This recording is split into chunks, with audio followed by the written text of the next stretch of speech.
And now please welcome Dev Patel.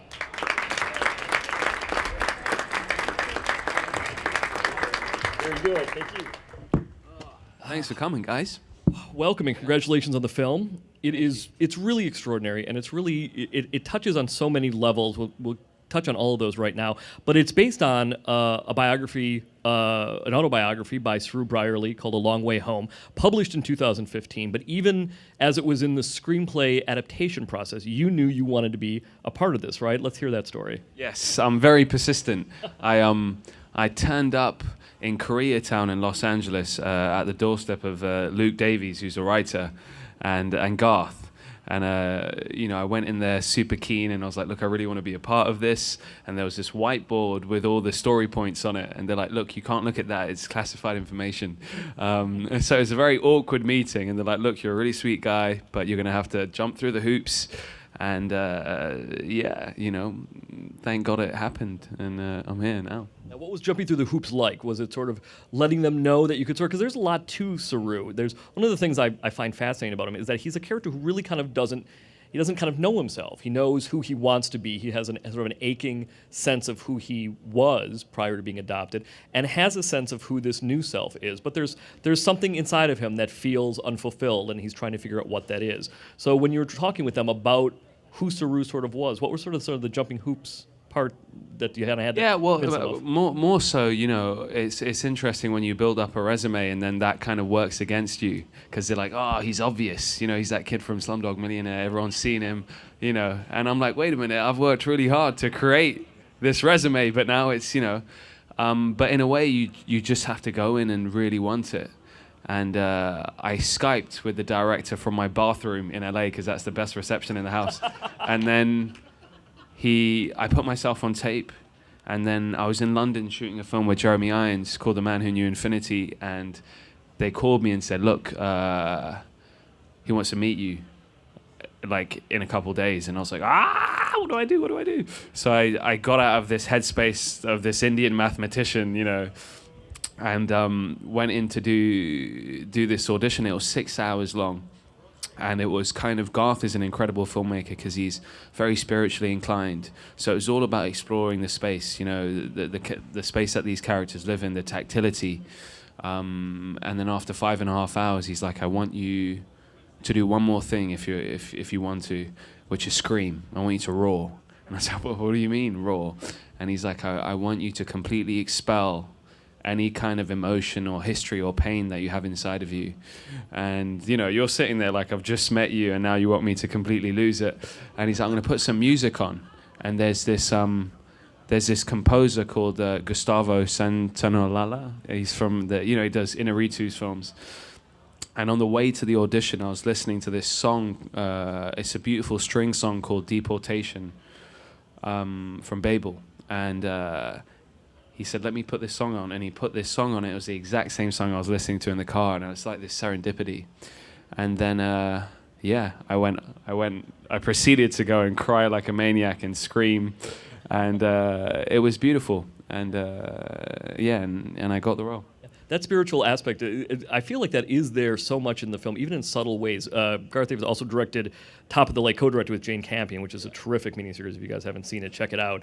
But there's often scenes or moments where Saru sort of feels sort of adrift in the landscape. Like there's you're framed within a lot of space, and even at the moment that you're sort of with some friends who are from India, and you're smelling and tasting some of the Indian food that they're cooking, you're by yourself at that moment. There's a lot of sort of a sense of isolation to Saru. Exactly. That was the process. So as soon as I got the call that I got this job, I called up my manager and I said, for the next 8 months, I don't want you to send me anything. I don't want any distractions. I don't want to have to audition for anything else. I want to commit every fiber of my being to this role. Because looking like I do, scripts like this don't come around every so often. Characters that are so deep, that there's a real gravitas to the role, and he's not some goofy sidekick or, whatever, a best friend role or something. There's some real meat to the bone. And, the first thing he said was, I want you to adopt a physical space, which is more masculine than you've ever been. And then I want you to find a soulful kind of vulnerability that you've never been in either. So I'm looking at two ends of the spectrum here. And, you know, it was training every day, eating like a madman until my liver was foie gras. And then I went to India 3 weeks before we started filming. And there was a lot of it was dialect coaching too. The Aussie accent, you know, you start off sounding like Crocodile Dundee. So it takes a while. But I went to India and I traveled the trains alone. And I saw the landscape change. And it was to try and build a real memory map that I could key into as a performer, so I wasn't imitating something or drawing on nothing. You know, to create a real history between the characters is very important. So, you know, I traveled the trains, visited orphanages, wrote diaries. I had this exercise where he made me stare in front of a mirror for an hour. It was like half an hour, I forgot now. But the first 2 minutes are so excruciating. You know, you're used to like combing your hair or popping your pimple or doing something in front of the mirror. And then, you know, you get to like 20 minutes and all of a sudden you're in this sort of trance. And I couldn't recognize myself. Like everything, I was so familiar with every feature on my face. And after that, a certain amount of time, I looked like a stranger. I looked like my father, then my mother, and then someone I didn't even... And I went to set completely shaken. I was like, dude, I think I'm a complete fraud. I don't know who I am. I'm a fake. Garth, what have you done to me? And he's like, look, that's the reason I made you do this exercise, because the soul is ever changing. You know, that's the whole idea, is to look inside. So it's about being still and being comfortable in that still space, that stillness. And a great director can allow you to really expose yourself. And that's what the role required, in a way. So yeah, it was an introverted journey, and he's isolated. He's as a British Indian guy, you know, I could relate to someone that suppressed part of his heritage growing up to fit in, because that's what I did, you know, to try and be like the other kids, not get bullied. You know, it's like shove the Indian part aside, because that's, you know, they're gonna call me Harold and Kumar or this or that or, you know, whatever, and try and be like everyone else. And then I went to India for the first time to shoot Slumdog, and it was like that light bulb moment. And all that prejudice, and not prejudice because I wasn't prejudiced against myself, that's stupid, but that kind of stereotype or the preconceived notions I had built up in my mind were completely dispelled. You know, I was auditioning with these girls, you know, and I fell in love with my co-star. Like they listened to more modern music than I did, you know, rock and roll and all sorts of stuff. And I really understood a lot about me and my heritage, and I felt whole, and it's about identity. And that's what Saru did. He suppressed part of his history, you know, until there's this moment where he's at a house party with friends, and he opens the fridge to get a beer, and inside is these sweets called these jalebis, which are sugary Indian street snacks. And it sets off this kind of... Yeah, exactly. Sets off this memory in his head of when he was a child in the streets, and he'd always wanted to taste one of those, and his brother promised him one day we'll have enough money to buy a whole vat. And he's in Australia, you know, with his cool clothes and his jeans, looking at this thing, and he finally tastes it, and that is when Pandora's box is opened. So yeah. It's an extraordinary moment. You mentioned going to India, and also the notion of sense memory, which is a good segue to one of the first few days of shooting. You shot with the actress who plays your mother in the film, and you guys have this amazing reunion in the film, not giving anything away, but there's an amazing reunion, and that was sort of one of the first scenes that you guys shot. I'm wondering how that affected subsequent shooting once you got to Australia and shot the scenes in the film prior to that. Was there sort of almost a sense memory of having to build up to that moment that you had already shot as you guys went and shot? Yeah. So I went out 3 weeks early, did all that, and then the first scene I had to shoot of the entire film is the end scene, the most emotionally pregnant moment of the movie. It's bloody terrifying for an actor, because, you know, if that doesn't work, that reunification of mother and son, then the film, you know, the climax is not there.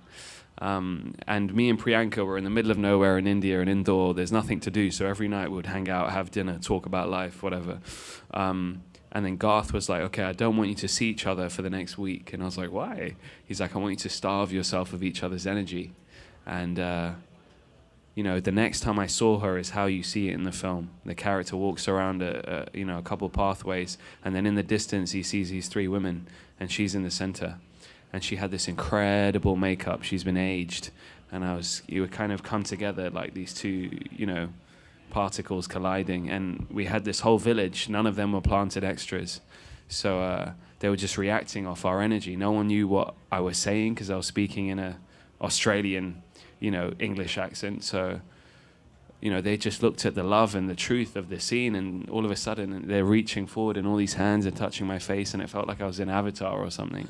But it was a really profound moment where you find an honesty as a performer, which is, you know, so nourishing. You know, it's very hard to produce that, but again, it's to a great filmmaker. And knowing that was the scene that you were going to build towards, and then when you got to Australia to shoot those Australian scenes, like, it must have been interesting knowing that what was coming on screen was going to be this shot that you had already filmed that had so much emotion to it and so much build to it, that playing Saru sort of starved of that. Yeah. Must have had an interesting... Well, the landscape is really important. You know, this is a kid who got ripped away from his family at the age of like 5 or 7. But he has such an incredible photographic memory that, you know, many, many years later as an adult, he literally found his mother from space. You know, he found a needle in a haystack from space. Google had just come out, and it was, you know, it wasn't as advanced as it is now. It was blurry pixels. You know, the refresh rates were terrible, but the amount of information and history you could gather from those pixels is just incredible. And, you know, we did exercises with Priyanka and the little boy who plays me when I'm younger, but we played in the grass, in the leaves, in the forest. And Garth would record, this is Garth, our director, would record the sound of the leaves. And when I'm sitting in Australia, in freezing cold Hobart, looking at this blank screen, trying to muster so much emotion, because Saru told me, the real guy, he's like, with every click of the mouse, I felt like I was getting one step closer to my mother. I'm sitting there trying to muster these emotions, and Garth would play the sound of those leaves. I could hear India, I could hear the laughing voices of Priyanka and little Sunny, and it created a real memory for me. So I wasn't keying into something artificial, to bring it back to the last question, but that's, you know, that's what we were doing. Creates a bridge. What was the most surprising thing that meeting the real Saru taught you? Because obviously there's so much in the book, and I'm sure that in speaking with him, you wanted to make sure you got this portrayal right. But what was the most surprising thing for you, Dev, about him? Well, I felt like I'd known him because I'd been living as him for 8 months already. So you go and meet this guy, and he's like, "All right, chill out, man, easy," you know. But I was super excited and very nervous because we've got the biggest scene in the movie in the can already. So if he doesn't like me, it's going to be crap. It's going to be terrible. But he is the epitome of a fiercely driven human being.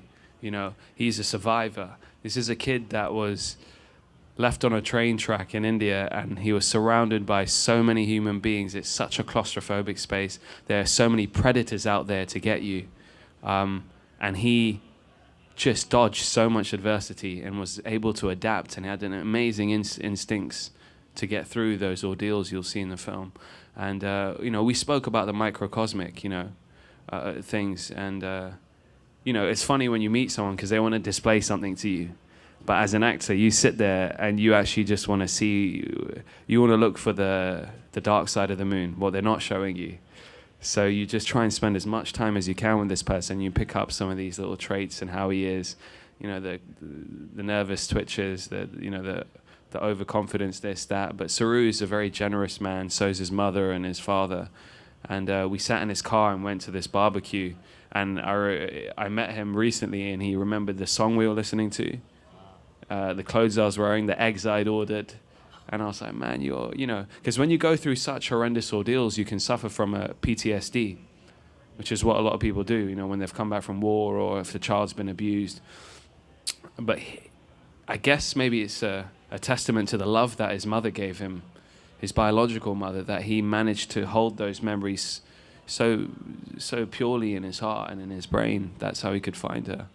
Yeah. Let's talk about the actress who plays his adoptive mother. Sue Brierley is Nicole Kidman, and also Rooney Mara, who plays his girlfriend Lucy. In those scenes with both of them, they're both two amazing actresses. But your scenes with them strike me as they're so painful in some ways because they represent love and home and sort of the new beginning that Saru has, the life that he has there. And in order to sort of go back, it's not that he's leaving them, but he does in some ways have to turn his back on his current life to kind of check out what it is about his past that he's missing, and they represent the love and support that he has in his current life. What were the scenes like with them in discussions with the two of them about your scenes? They were pretty amazing, actually. You know, Nicole Kidman. I mean, I'm a dude from Rayners Lane in London, which is the last stop on the tube station, like right at the end. And then all of a sudden, you're in Australia and you're about to walk into a room and do some rehearsals with Nicole Kidman. You're like, what? And she's got that energy. She walks in a room and she kind of glides. She's like over 6 foot.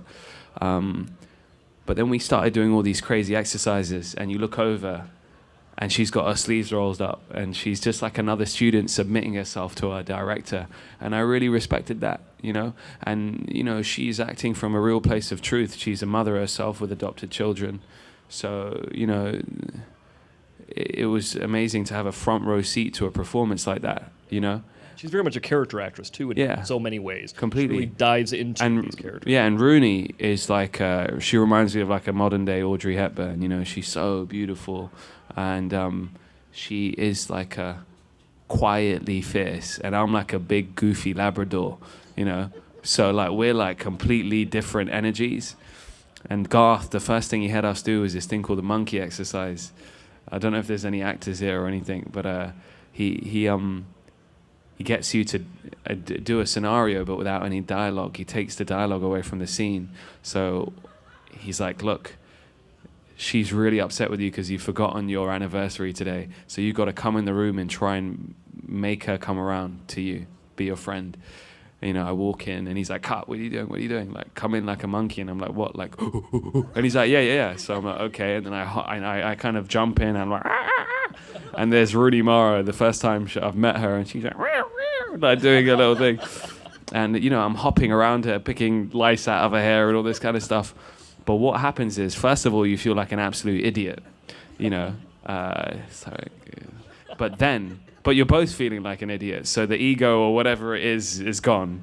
And then the second thing is it builds a tactility because you can't talk. So you have to touch that person's face. You have to feel her hair. You have to do certain things. And that creates a kind of chemistry that you can only get if you're in a really long relationship. So I suggest if there's any actors there, it's an amazing technique. We also did this thing where he put us on these canvases and we drew around each other in chalk, and then we had to paint what we saw. And it was interesting because I drew her as this big blue being with a tree growing out of her tummy or something. And she drew this miserable like guy with a bleeding heart. And I was like, what? But what we subliminally did was project our characters on each other. Because Saru is not present. He's a young guy, he's charming, he's all that kind of stuff, but actually he starts to get lost in a nostalgia. Wherever he looks, he can see his brother. He's in a food court and he sees his brother in his, raggedy clothes and, coal on his face, picking through the food. And these hauntings start to come over and over again, and he starts to withdraw from his real life and from all those relationships for this search. And she's this force, this light that's trying to be like, be here now, be with me, come back. Did that make sense? I don't know, but, she's the light in the darkness. How has acting changed for you over the last few years? Because we obviously all came upon you with Slumdog Millionaire. Though you were on British TV, Skins before that, and you've been acting since you were young. Aside from maybe acting like a monkey, how has acting changed for you over the last 10 years or so? It's been interesting, Like I the first film I did won 8 Oscars, and I didn't really know what the hell I was doing. Which is the God's honest truth, I was 17 years old, never really been to an acting school or anything. I did this TV show that my mum saw an audition in a newspaper for, but it was interesting because it's a blessing, but at the same time you're walking these big red carpets and you feel like a bit of a fraud when you're seeing all these amazing actors. So that was the drive, was to earn my place. But the tricky thing is you get spat out of that, and then all of a sudden there's nothing. There's there's not those parts that you'd expect to come because no one's writing. There's no diverse scripts out there. So, I thought, okay, either I can pack this in now or I can try and choose wisely, Some of them won't be perfect. A lot of them won't be perfect. But what you do is you take on the mold to break the mold. And that's been my philosophy. You need to keep the lights on. You got to do certain things. So the only way you're going to shift the barometer is to sometimes go in there, and then those storytellers, those guys that generate the ideas, you make them think differently. So that's what's happened. And then you look at a film like this, and that is the perfect evolution. Nicole Kidman's the mother, Rooney Mara is the love interest. It's an anthem of love and unity and diversity and all sorts of things, with actors from India, London, Australia. It's awesome.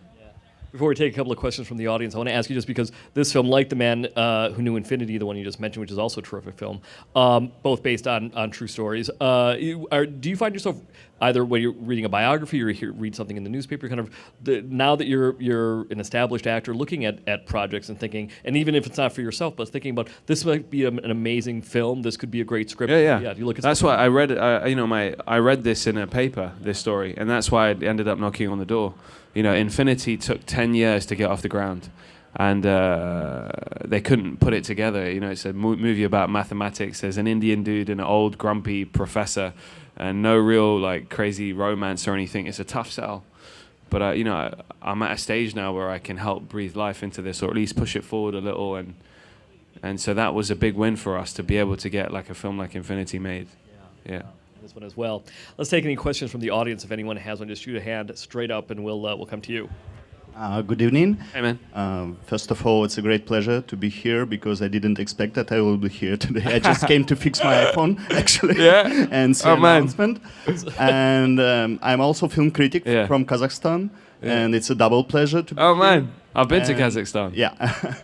And my question is about awards to The Lion. As I know, there was several screenings at film festivals, and as I know, this film got 3 or 4 prizes at film festivals, and all of them people choice or audience choice. In your opinion, why this movie is so attractive for audience? Thank you. Man, I just think it's the right message to be putting out into the world right now. I think people. I look at movies, and when I want to sit in this dark room, I want to project it into an escapist world and see stories of human triumph. That's what I want to see. And that's what this is at its core. It's about love, it's about triumph, and it's about perseverance. And it's completely true. So when you watch it, there's that other layer that, oh my God, this guy actually did this. So yeah. In the sense that once you have love in that way, it never goes away. It's always sort of imprinted on you. Yeah, really. And lots of people that have seen it in the Q&As are like, I want to call my mom or my dad afterwards, or my sister, and tell them I love them. And that's the reason we put art out into the world, So yeah, it makes it worthwhile. Next question. Is it harder to bring to life fictional characters or characters based on real people? They both pose their difficulties. Real people is hard because, it depends. We didn't really go for a mimicry in this movie. I don't look like the guy, but to capture his essence is really important. So that's what directors look for. You can go in and do a lot of makeup and make it work sometimes, but for me, I think to find the truth in it is really, really important.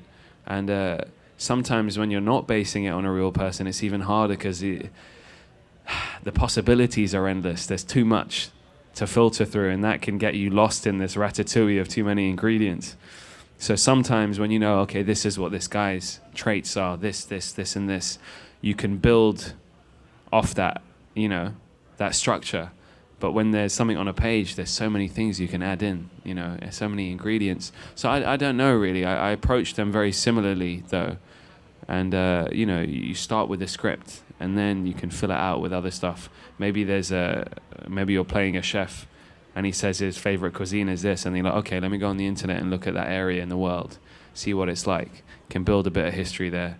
And with Saru, it's like, okay, this is what he's like on page. Now I can go and research him, but there's just more tools, there's more stuff out there. But yeah, I don't really know actually. They both have their own challenges. I've heard some actors say that if the person that they're playing is still alive, they sometimes don't even want to meet them until after filming is done. Yeah. Because they want to sort of have the room to inform their performance. Yeah, I don't want to be a photocopy machine. You know, like that's not what I want to do. Yeah. You know, otherwise it's like completely soul destroying for me to go in. You feel like you're a previs, you know, and I've done a big studio film that really stunk, and I felt like that. You know, I didn't have no space to breathe. So that's why you go for smaller projects where you can really try and bring some truth to it. But that's really what it's about. Yeah. So next question. Right over Hey, here. how you doing? First of all, I just want to say, as a brown actor, you're an inspiration. Oh, thank So, you. thanks so much. But my question is, was there, or did you have any life experiences that helped you out for this movie specifically? This role. Yeah, I mean, if I didn't have any life experiences, the whole 8 months was creating those experiences, you know, going on the trains, doing all that work, create real history for the role. But like I said, I grew up suppressing a part of myself, and so did the character. And it's now he goes back to this country, even though he looks like everyone, he's just alien to that world. So I could relate to that, you know, I could relate to that. Yeah. Hi, I just Hey. like to know, because I've been to India, Yeah. okay, but Okay. I'm not going to go there. But you filmed Slumdog Millionaire, so that was in India, and then Yeah. this one. So with these two films, there are two different types of film. What was your rapport with India each time? Did you have like different experiences with the people and the dialects going through the different regions? Yeah, I've shot 5 films there now. But Oh, excuse me. that's all right. Yeah, always. I love it. You know, like I go there, and it's just bursting with humanity. There's so many people, and as a canvas to shoot on, you can put a camera anywhere, and magic unfolds like in front of you. And it's one of those places that you cannot go in too prepared, because it will swallow you up. So you have to, as an actor, learn to be a bit more bendy. You got to adapt, basically, because you go in and the heat's thing, then all of a sudden there's a troop of monkeys that have come from the roof and they're sitting there, a stray dog walks past, you know, everyone's looking down the camera lens, so you got to adapt, and all of a sudden you're moving there and you're setting it up completely differently, you know, and you're fighting against the elements of the city. So there's always 3 characters in a scene when you're working in Bombay. There's you, your co-star, and the city, you know? So it makes you kind of, you know, be a looser actor. You look at these Bollywood guys that do it, and you can laugh at it, and I used to, but they do like 20 films a year, and they come, like in Slumdog, some of the actors will come to set with other makeup on from other movies, and then when the director calls cut, they're like, and in action, they're like, do an amazing take, and they go to bed. You know, it's like completely amazing, but they're just so loose in the space. And the chaos that affects you as an actor, you're like, oh, people are making too much noise. That guy, she's, you know, doing this with the makeup, moving my shirt, it's getting on my nerves. You can't get in your head about it in India. You've just got to be chill. For the record, in addition to Slumdog and The Man Who Knew Infinity and this film, the other films that you shot there are The Best Exotic Marigold Hotel, right? And the sequel, Second Best Exotic Marigold Hotel. And next question. Hey, so have you ever thought of writing or directing your own movie or stories? Yeah, I'm working on something now. I have one thing in development at the British Film Institute, and another film, which is kind of like a modern day superhero story set in Bombay, but on old Indian mythology. You know, I think they need a story like that there. You know, so that's what I'm working on. Hi. Hello. I was wondering what your favorite experience was that you've picked up from working with any actor. Oh man, there's so many. Ooh. Okay, Jeremy Irons was incredible because he's an absolute technician of the art form. Like, you sit in a scene with him, and you know you're worried about your dialogue, you're worried about your accent, you're worried about your makeup, you're worried about everything. He'll come in and he's like, "Look, what season are we in? Okay, it's that. Okay, let's frost up the windows. Let's get the fire on there. Get costume in here to throw some jackets over there." He's so aware of filmmaking as an art form. You know, we're dealing in moving pictures, and that really, you know, was incredible to see. He taught me about business as well. Sometimes you go in and there's nothing to do, and you're sitting there and it's two men talking at each other's faces, and it doesn't add for an interesting scene. So there's a scene at the end of the movie where I'm saying goodbye to him, and I'm going to board a boat back to India. And, you know, the director, he's a great director, but that day he was just like, you know, all right, so you stand there on your mark, he stands there, you do your lines, hug each other and bounce. And Jeremy's like, no, you know, remember you're late. You know, you got to move your luggage, do this, do that. And he's like, you don't need to deliver them so cleanly, like throw it away. You know, you can be grabbing a bag, doing this. It's about being less precious. The really good ones, Dame Maggie Smith, who I worked with again in Marigold, they have a lucidity. They're not so precious about everything. That makes them so good. This kind of riffs off that question, but I always like to ask, is there a bit of advice either about acting or about life that you've received that you really love, that you really hold precious?